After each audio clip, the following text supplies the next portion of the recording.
तो आपने देखा कि जब मुलायम सिंह मुख्यमंत्री थे या अखिलेश को आपने मौका दिया तो समाजवाद के नाम पर उन्होंने सिर्फ परिवारवाद को फरोग दिया। बीजेपी के ताल्लुक से आप जानते हैं कि बीजेपी ने हिंदुत्व के नाम पर वोट लिया, मगर मिला क्या? उत्तर प्रदेश के उन अति पिछड़ा और पिछड़ा समाज को ठाकुरवाद का राज मिला। आज भागीदारी परिवर्तन मोर्चा न समाजवाद की उस धोखेबाज बातों पर आपको यकीन दिलाना चाहती है कि यहाँ पर अगर सत्ता मिलेगी तो परिवारवाद को नहीं मिलेगा, और यहाँ पर अगर मिलेगा तो राज मिलेगा, गरीब को राज मिलेगा, अति पिछड़ा को राज करने का मौका मिलेगा, कमजोरों को उनका इंसाफ दिलाया जाएगा। ये बात असदुद्दीन ओवैसी आपसे कह रहा है। जब ओवैसी और कुशवाहा एक जगह जमा हो गए तो क्या आप लोग एक साथ हमारा नहीं दे सकते? जब दो कमजोर लोग आज मिलकर आपकी लड़ाई लड़ रहे हैं और ओवैसी उत्तर प्रदेश को इसलिए नहीं आया कि मैं अपनी मकबूलियत में या अपनी तारीफ में नारे लगवाने के लिए, बल्कि रब्बे करीम मेरे दिल का आन जानता है कि मैं इसलिए आया हूं, आता रहूंगा कि आपकी सफों से आपका नेता बनाऊंगा। इंशाअल्लाह ताला अल्लाह बनाएगा उसको। और हम आपसे कहना चाह रहे हैं कि आपने 35-40 साल डर की बुनियाद पर वोट दिया सपा को, बसपा को, कांग्रेस को। आज ओवैसी और कुशवाहा आपसे अपील कर रहे हैं कि डर की बुनियाद पर नहीं बल्कि पूरे एतमाद और इत्मीनान के साथ और उम्मीद के ऊपर आप मंजलिस का और भागीदारी परिवर्तन मोर्चा का साथ दीजिए। हम आपको डरा रहे नहीं है, हम आपको इत्मीनान दिला रहे हैं, हम आपको खौफ नहीं दिला रहे, हम आपको उम्मीद दिला रहे हैं कि उम्मीद पर दुनिया कायम है। अगर आप एक होकर अपने वोट का इस्तेमाल करेंगे तो कोई ताज्जुब की बात नहीं है कि प्रतापगढ़ से इंशाअल्लाह ताला इसरार अहमद आपका नया विधायक बनकर उत्तर प्रदेश की विधानसभा में जाए। मेरे अजीज दोस्तों, बुजुर्गों, आज आप देखते हैं कि बीजेपी में अफरा तफरी की कैफियत है। एक 2019 में बाई इलेक्शन हुआ, जो आज वो प्रत्याशी नहीं है, किसी और को प्रत्याशी बनाया गया। फिर बीजेपी ने सीट अपना दल को दी तो बेटी ने कहा कि मां सामने आ गई, मैं इलेक्शन नहीं लड़ूंगी, तो बीजेपी के पास सीट चले गई। जब एक बेटी अपने मां के खिलाफ अपना प्रत्याशी नहीं खड़ा कर सकती तो प्रतापगढ़ के गयूर अवाम, क्या आप एक होकर यहां से इसरार अहमद को कामयाब नहीं कर सकते? क्या इसरार अहमद आपका भाई नहीं है? क्या इसरार अहमद में आपको अपना बाप की मोहब्बत और शफकत नजर नहीं आती? जब बीजेपी की अपना दल अपना प्रत्याशी को वापस ले लेती है कि मां के सामने नहीं खड़े होंगी, तो बताओ क्या ओवैसी गैर हो गया तुम्हारे लिए? क्या कुशवाहा तुम्हारे लिए गैर हो गया? अरे हम तो आपके लिए लड़ रहे हैं और इंशाअल्लाह जरूरत पड़ेगी तो हम मर मिटने के भी लिए तैयार हैं आपके लिए। और याद रखो मेरी इस बात को, असदुद्दीन ओवैसी की जान की कीमत नहीं है। असदुद्दीन ओवैसी जब तक जिंदा रहेगा इंशाअल्लाह ताला गरीब और मजलूम अवाम के इंसाफ की लड़ाई लड़ता रहेगा। और शायद इसीलिए कि हम सच्चाई और हक को कामयाब करना चाहते हैं, ये बातिल ताकतें हमारी गाड़ी पर गोलियां चलाएं। और शायद इसीलिए ये जानते हैं कि ओवैसी और कुशवाहा मिल गए तो उत्तर प्रदेश में एक इनकलाब बर्पा होने जा रहा है। इसीलिए हमारी आवाज को दबाने के लिए, हमारी जान लेने के लिए इन जालिमों ने, इन बुज़दिलों ने हमारी गाड़ी पर 4-4 गोलियां चलाई।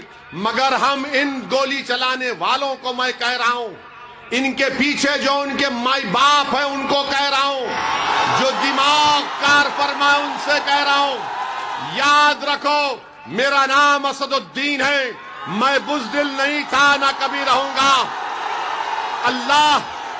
अल्लाह जब तक हमको जिंदा रखेगा जिंदा रखेंगे।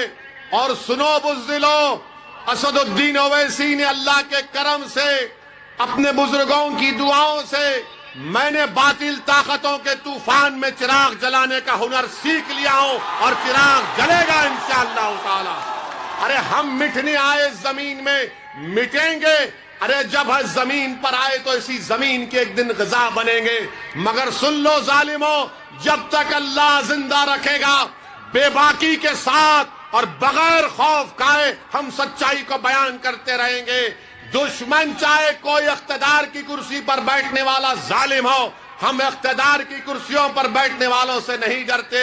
हम जमीन व आसमान के खालिक से डरते हैं। हम किसी देश के प्रधानमंत्री से या मुख्यमंत्री से या अखिलेश से नहीं डरते। हम मखलूक से नहीं डरते, हम खालिक से डरते हैं। और यही चीज उनको पसंद नहीं आती कि आखिर कौन है ये लोग कि हम गोलियां चला रहे हैं और ये पार्लियामेंट में खड़े होकर कह रहा है कि मैं ठुकराता हूं, मुझे सिक्योरिटी नहीं चाहिए, मुझे जेड कैटेगरी नहीं चाहिए, मुझे बराबरी के शहरी का हकूक दो। जब मैं ये बात किया तो सब लोग ताज्जुब किए। कई नेता पार्लियामेंट के मेंबर आके बोले, ओवैसी तुमने बात तो अच्छी की, मगर नेता लोग तो सिक्योरिटी लेने के लिए तड़पते हैं और तुम उसको ठुकरा रहे हो, उसकी क्या वजह है? उसकी वजह एक ही है, मैंने बयान किया और फिर कह रहा हूं, अगर ओवैसी को एक सोने के पिंजरे में डाल दिए तो फिर क्या फायदा?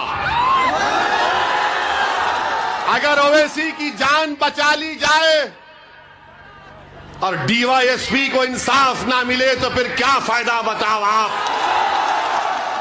अगर ओवैसी को सिक्योरिटी मिल गई तो वो 22 नौजवान जो CAA का एहतजाज कर रहे थे, CAA के काले कानून के खिलाफ उत्तर प्रदेश में, उसकी मां को, उन बच्चों की मां को जो शहीद हो गए, उनको ओवैसी क्या मुंह दिखाएगा कि उनकी मां कहेगी कि तुझे सिक्योरिटी मिल गई, मेरे बच्चे की तो जान चले गई। अगर आप जिंदा रहेंगे, आपका घर आबाद रहेगा, आपके घर में बच्चों को इंसाफ मिलेगा, बेटियों का तहफ्फुज़ होगा, इबादत गाहें महफूज रहेंगी, महिलाओं की इज्जत हो गई तो ओवैसी भी इज्जत में इजाफा होगा। अगर गरीब की जान की कीमत नहीं तो ओवैसी की भी जान की कीमत नहीं है। मेरी जान किसी गरीब और मजलूम से बढ़कर नहीं है। वो भी एक मां के पेट से पैदा हुआ, मैं भी अपनी मां के पेट से पैदा हुआ। मेरा नाम चाहे कुछ भी हो, मगर आज इस देश में, इस प्रदेश में गरीब की जान की हिफाजत करना है, मजलूम की हिफाजत करना है, कमजोर को ताकतवर बनाना है, जो नीचा है उसको ऊपर उठाना है, हकदार को उसका हक दिलाना है। ये लड़ाई हमारी है, ये लड़ाई हमारी। इस बात को आपको समझना है मेरे अजीज दोस्तों और बुजुर्गों। आज आप देख रहे हैं कि आज उत्तर प्रदेश में प्रचार किया जा रहा है। बीजेपी के होम मिनिस्टर आ रहे हैं, देश के होम मिनिस्टर अमित शाह आए थे और मैं तारीफ करूंगा मोदी जी की कि देश के प्रधानमंत्री ने एक ऐसे काबिल आदमी को होम मिनिस्टर बनाया कि उत्तर प्रदेश में भाषण देते हुए जनाब अमित शाह ने कहा, कितने पढ़े, इंटर पास है, कितने 12वीं पढ़े हुए? हमारी मां और बहनें भी हाथ उठा सकती हैं 12वीं पढ़े हुए। उठाओ मेरी मां और बहनें, हाथ उठाओ, क्योंकि तुम अगर बहादुरों की सरपरस्ती करोगे तो उत्तर प्रदेश में इनकलाब आएगा, पूरे देश में आएगा। वो बहादुरी के मजारे जो कर्नाटक की बच्ची ने की, अल्लाह उसको सलामत रखे। वो बहादुर इसलिए बनी कि उसके माँ बाप उसको बहादुर बनाए थे। अब अमित शाह साहब के बारे में कह रहा था होम मिनिस्टर, उन्होंने अपने भाषण में कहा, क्या कहा कि हमारी बीजेपी अगर सत्ता में आएगी दोबारा, खुदा ना खास्ता, तो जो 12वीं पास करके इंटर में जाएगा उसको लैपटॉप मिलेगा। क्या होम मिनिस्टर है भाई, वाह मोदी जी वाह। आपने तो पूरे उत्तर प्रदेश की जनता को बता दिया कि 12th के बाद इंटरमीडिएट होता है। वाह, और बीजेपी को बड़ी मोहब्बत मुगलों से। बीजेपी बोलती हमको वोट दो, मुगलों को हराना है। तो बादशाह अकबर के दरबार में हमने पढ़ा कि 40 अनमोल रतन थे। क्या अनमोल रतन आपने पाल रखे देश के प्रधानमंत्री, वाह। एक अमित शाह अनमोल रतन, दूसरा बाबा है।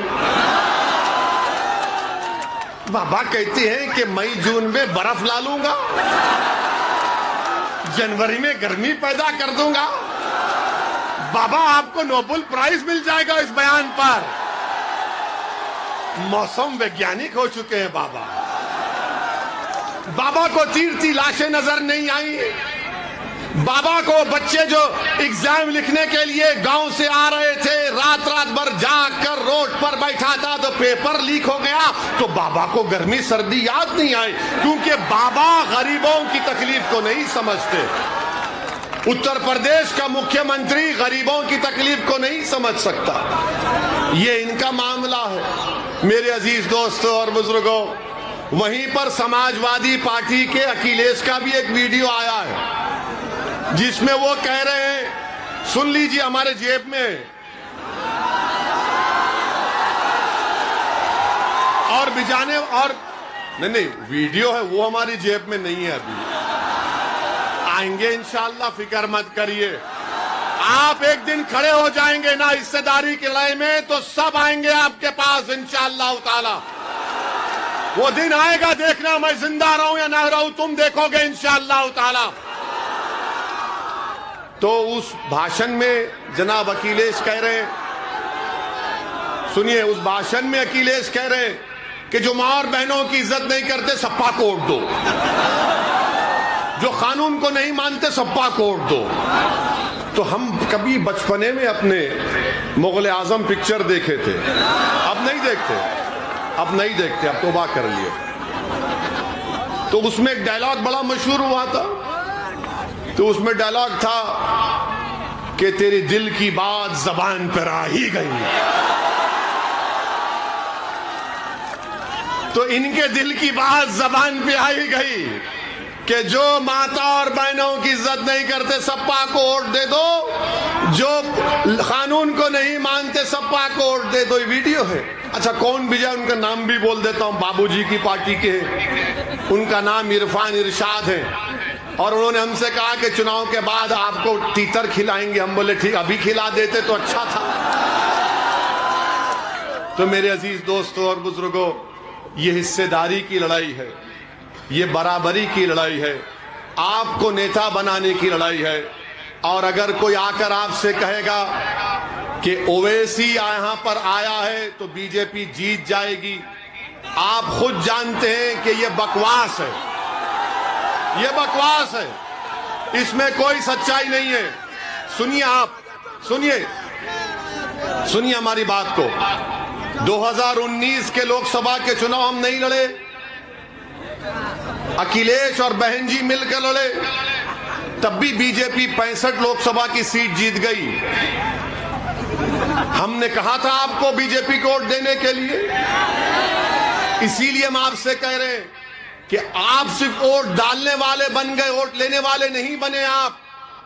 जब आप वोट लेने वाले बन जाएंगे तो आपकी ताकत दिखेगी। जब आपकी ताकत दिखेगी तो उसी के ऊपर आकर कोई आपसे बातचीत करेगा ना कि भाई तेरी इतनी ताकत है, बोल क्या करना चाहिए। तो जब आप अपनी ताकत की बुनियाद पर,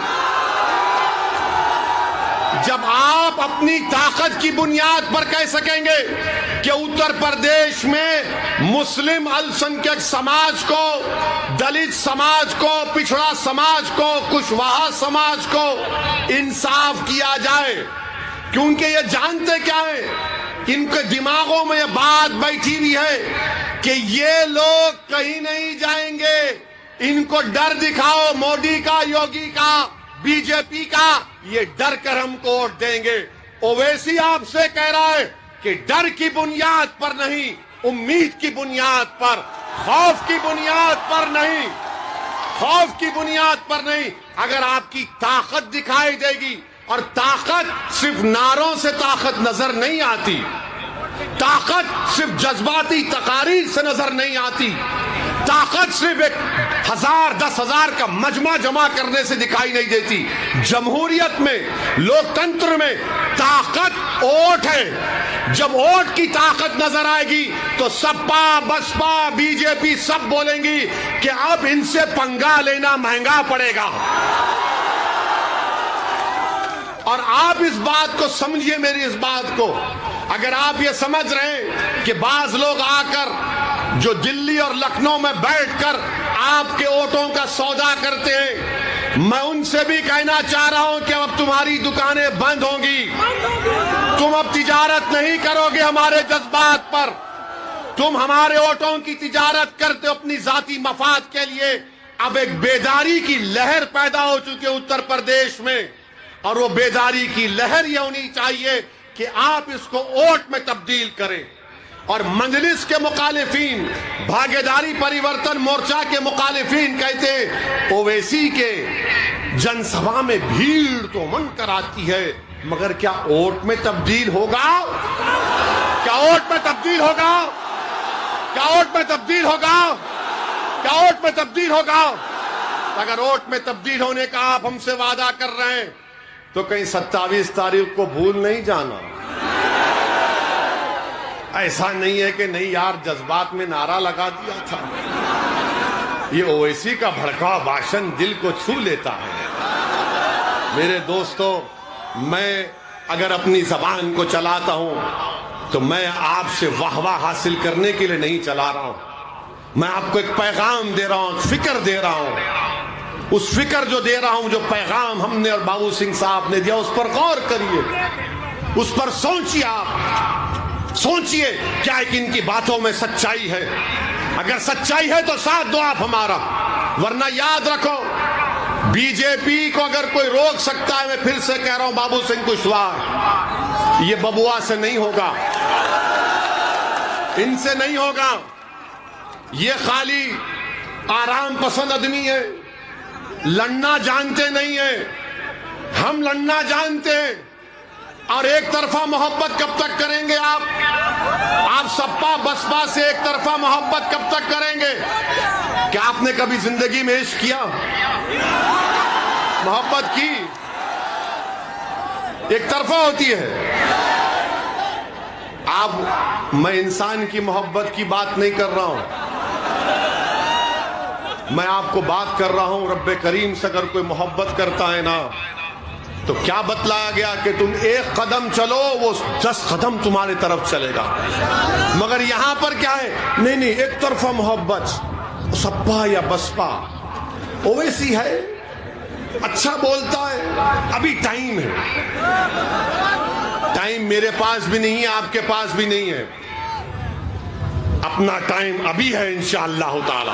यही हमारा टाइम है, यही हमारा टाइम है। याद रखो, जो लोग इस तरह की बात कर रहे हैं, मैं उनसे कह रहा हूं, मैं नौजवानों से अपील कर रहा हूं कि अपने बुजुर्गों को समझाओ कि जब 5 साल के बाद एक बच्चा और बच्ची आज 15 साल की है, कल 20 साल की जब हो जाएगी, तो आप वो बच्चा और बच्ची जब आपसे पूछेंगे, बताओ अब्बू मेरे शिक्षा का इंतजाम क्यों नहीं किया? वो बच्चा कहेगा कि मेरे रोजगार का इंतजाम क्यों नहीं किया? तो क्या आप उनसे कहेंगे भाग, सपा को बसपा को वोट देना है, बस यही काम है? नहीं कह सकते आप। आज ये बेदारी जो इन बच्चों में पैदा हो रही है, याद रखो आप, इन बच्चों में जो बेदारी पैदा हो गई, उनको अपनी मंजिल आसमानों में नजर आ रही है। वो ख्वाबी रूह जब बेदार होती है जवानों में, उनको नजर आती है अपनी मंजिल आसमानों में। वो ख्वाबी रूह को बेदार करना है, वो ख्वाबी रूह को आपको बेदार करना है। हमेशा हम तो डर डर कर वोट दिए ना, हमने हमेशा सेकुलरिज्म का साथ दिया, मगर आपको क्या मिला? आपको यह मिला कि सबसे कम ग्रेजुएट 3%, सबसे ज्यादा स्कूल के बाहर हम, सबसे कम पढ़े लिखे हम, सबसे गरीब हम, सबसे ज्यादा बेरोजगार हम, सबसे कम 2 एकड़ जमीन रखने वाले आप। उसके बावजूद भी अगर कोई आपसे आकर कहेगा कि दे दो भीख हमको, तो उनसे पूछो मुझे क्या मिलेगा? मैं कोई जन्नत का तुमसे वादा नहीं कर रहा हूं, खुदा ना खास्ता। मैं आसमान से तारे तोड़कर लाने का तुमसे वादा मैं बाबू सिंह नहीं कर रहे। मैं चांद से मट्टी लाने का तुमसे वादा नहीं कर रहा हूं। हम सिर्फ यही कह रहे ये जमीन तुम्हारी है, इस जमीन पर हम इंसानों की तरह रहते तो बराबरी मिले, हिस्सेदारी मिले, यही हमारी लड़ाई है। इसीलिए आपसे अपील कर रहे हैं कि 27 तारीख के दिन आप तमाम लोग ना सिर्फ प्रतापगढ़ बल्कि पूरे जितने भी अभी फेजेस बाकी हैं, चौथे, पांचवें, छठे और सातवें, जहां तक हमारी बात पहुंच रही है, और मैं अल्लाह से भी दुआ करता हूं रब्बे करीम, मैं कमजोर हूं, मेरी आवाज को पहुंचाना तेरा काम है, दिलों को मोड़ना तेरा काम है, मेरे बस की बात नहीं है। मेरे अजीज दोस्तों बुजुर्गों, हिम्मत और हौसले को बुलंद रखो और अपना एक वोट जहां पर मजलिस का प्रत्याशी है पतंग के निशान पर बटन दबाइए, जहां पर जन अधिकार पार्टी के प्रत्याशी हैं गैस के सिलेंडर पर बटन दबाइए। हिस्सेदारी की लड़ाई है, हिस्सेदारी की लड़ाई में अपना हिस्सा अदा करिए। आपका बेहद शुक्रिया। और